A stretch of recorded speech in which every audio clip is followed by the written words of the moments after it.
Hello everyone, I'm Dr. Hamata Ekjenjua and welcome to Geology Online. If you are new here, please hit the subscribe button below and also turn the notification on for the latest update.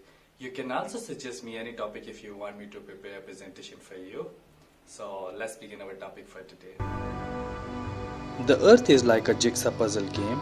The Earth we see is round like a ball and full of land and water, and we know that our planet is in a constant state of motion. But beneath this all land and ocean, we find that things are also moving under our feet, and this movement below the Earth and ocean is called plate tectonic. This is how the continents were formed and reformed. But before we get into the details of plate tectonic, let's see what the inner part of Earth looked like. In order to understand plate tectonics, we need to learn about the composition of our planet.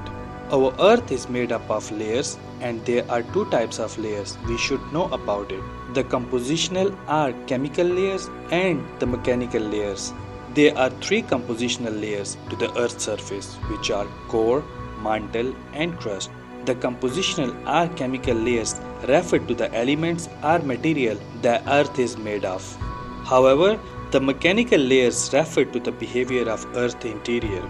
The outermost layer of the Earth is referred as lithosphere, which takes the entire part of the crust and the outermost layer of the mantle. The asthenosphere lies below the lithosphere. This layer is highly viscous, mechanically weak, and ductile region of the upper mantle. The part of mantle in asthenosphere contain more heat than in lithosphere. The mesosphere is next. At this stage, the pressure started increasing dramatically. Below the mesosphere is liquid outer core, which is composed of iron and nickel. In the outer core, the quantity of nickel increases. The high temperature in outer core melt the metals into liquid form.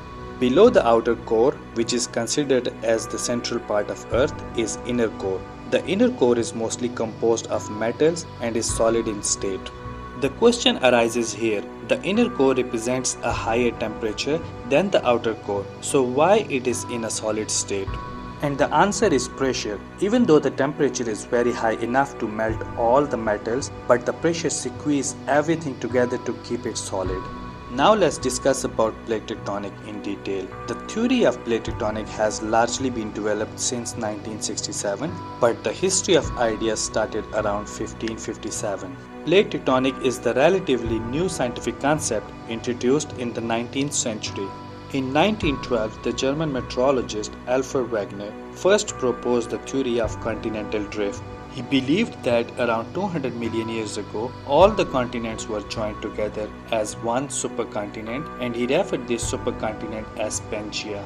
Over the million years, the Pangaea break apart into a continent we know today, and this process of breaking continent is called continental drift.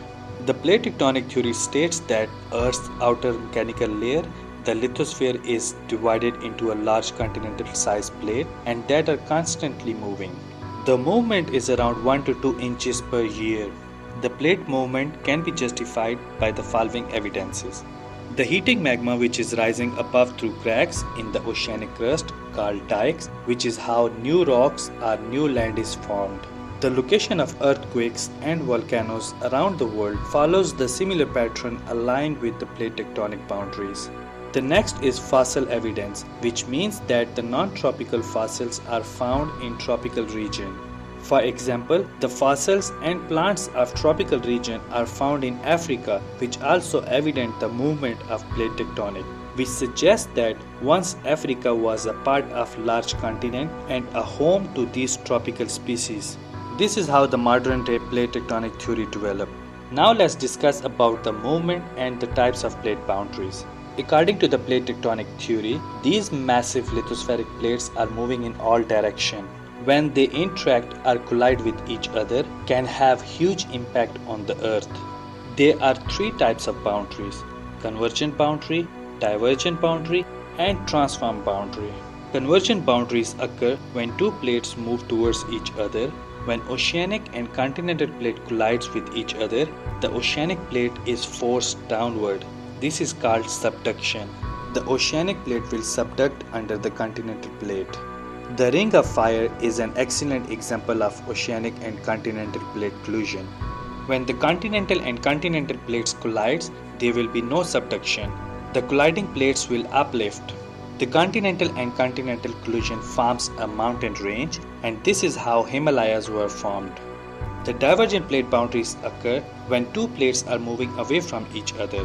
When the divergent event occurs, the magma beneath the plate moves toward the surface and fill up the space, and this is called seafloor spreading. The Mid-Atlantic Ridge is an excellent example of divergent plate boundaries or seafloor spreading. At transform plate boundary, the plates sliding past each other in opposite direction.